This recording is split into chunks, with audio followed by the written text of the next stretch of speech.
जय श्री कृष्णा। राधे राधे। आप सभी श्री हरि की कृपा से स्वस्थ और मस्त होंगे। आइए आज हम एकादशी की कथा सुनते हैं। पाप मोचनी एकादशी, चैत्र कृष्ण पक्ष, श्री भविष्योत्तर पुराण की कथा। धर्मराज पांडुपुत्र युधिष्ठिर ने पूछा, हे यदुनंदन, अब आप चैत्र मास के कृष्ण पक्ष की एकादशी का नाम तथा उस दिन किस देवता की पूजा की जाती है, उसकी विधि क्या है और फल क्या है, ये सब कथा महात्म्य सहित वर्णन कीजिए। श्री कृष्ण जी ने कहा, हे धर्मसुत, एक बार राजा मानधाता ने लोमस ऋषि से भी इसी प्रकार प्रश्न पूछा था।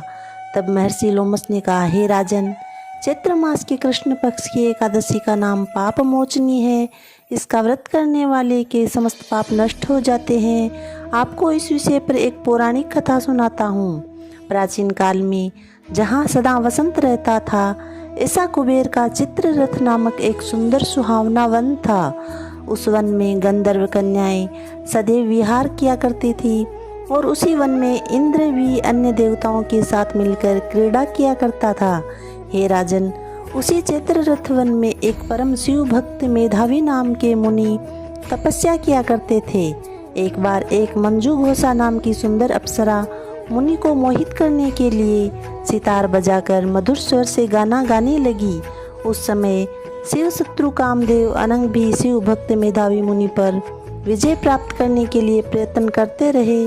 तब कामदेव ने मंजू घोषा अप्सरा की भ्रुकुटी को धनुष बनाकर कटाक्ष की प्रत्यंक्षा डोरी बांधकर उसके नेत्रों को संकेत बनाया और कुचों की कुरी बाण बनाकर मंजू घोषा को सेना नायक बनाकर मुनि के ऊपर अपना प्रहार किया।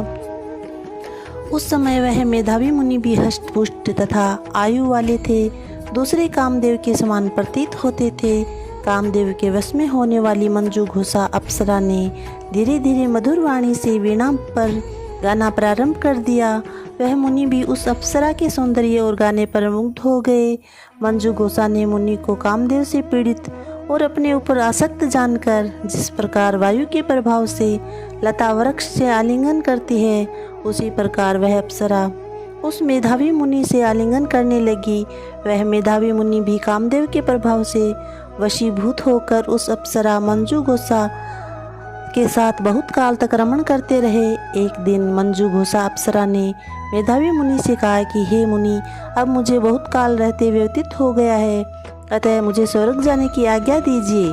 मंजू घोषा अप्सरा के वचन सुनकर मुनि ने कहा, हे सुंदरी, तू अभी और आज इसी संध्या को तो आई है, अतः अभी कुछ काल तक मेरे पास और ठहर जा, प्रातःकाल तू चली जाना। मुनि के आग्रह करने पर वह अप्सरा वहाँ पर ठहर गई और कुछ काल व्यतीत पर रहकर व्यतीत किया। एक दिन फिर अप्सरा ने मुनि से स्वर्ग जाने की आज्ञा मांगी। मेधावी ने कहा, हे देवी, अभी तो कुछ ही समय नहीं हुआ है, अतः अभी कुछ देर के लिए और ठहरो। इस पर उस अप्सरा ने उत्तर देते हुए कहा, हे मुनि, आपकी रात्रि का तो कभी अंत नहीं होने वाला दिखाई देता है। मुझे आपके पास आए बहुत समय हो गया है। मंजू घोषा के वचनों को सुनकर मेधावी मुनि को ज्ञान प्राप्त हुआ और उन्होंने जब रमण करने के समय का विचार किया तो उन्हें बहुत वर्ष व्यतीत हो गए थे। यह जानकर वह मुनि उस अप्सरा को काल रूप जानने लगे। तब तो वह अपना तप नाश करने वाली अप्सरा की ओर क्रोधवश में देखने लगे। उनके अधर क्रोध से कांपने लगे और समस्त इंद्रियां थरथराने लगी। उन्होंने उस अप्सरा को श्राप दिया कि रे दुष्टा, तू पिशाचनी हो जा, तू महापापिनी और दुराचारिणी है, तुझे धिक्कार है। मुनि के श्राप से यह अप्सरा पिशाचनी बन गई। तब उसने प्रार्थना करके मुनि से कहा, हे मुनि, अब आप क्रोध को त्याग कर मुझ पर प्रसन्न हो जाइए और इस शाप का निवारण बताइए। उसकी बात सुनकर मुनि ने शांत होकर कहा, रे दुष्टा, तूने मेरा बुरा किया है, परंतु फिर भी मैं तुझे इस श्राप से मुक्ति पाने का उपाय बताता हूँ। चैत्र मास के कृष्ण पक्ष की पाप मोचनी एकादशी का व्रत करने से तेरी यह पिशाचनी देह छूट जाएगी।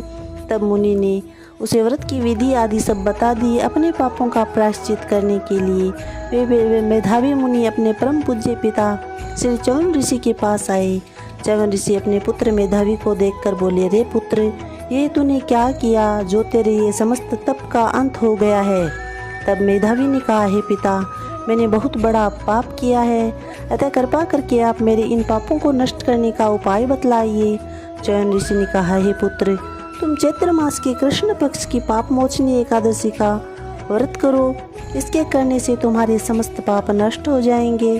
अपने पिता की आज्ञा मानकर मेधावी मुनि ने विधि पूर्वक उस पाप मोचनी एकादशी का व्रत धारण किया, जिसके प्रभाव से उनके समस्त पाप नष्ट हो गए। उधर मंजू घोषा अप्सरा भी पाप मोचनी एकादशी का व्रत कर समस्त पापों से मुक्त होकर पिशाचिनी देह से छूट गई और सुंदर रूप धारण करके स्वर्गलोक को चली गई।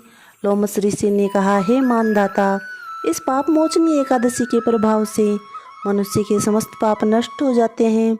इसकी कथा श्रवण करने तथा पठन करने से 1000 गौ के दान का फल प्राप्त होता है। बोली श्री कृष्णचंद्र भगवान की जय। जय श्री कृष्णा। Thank you.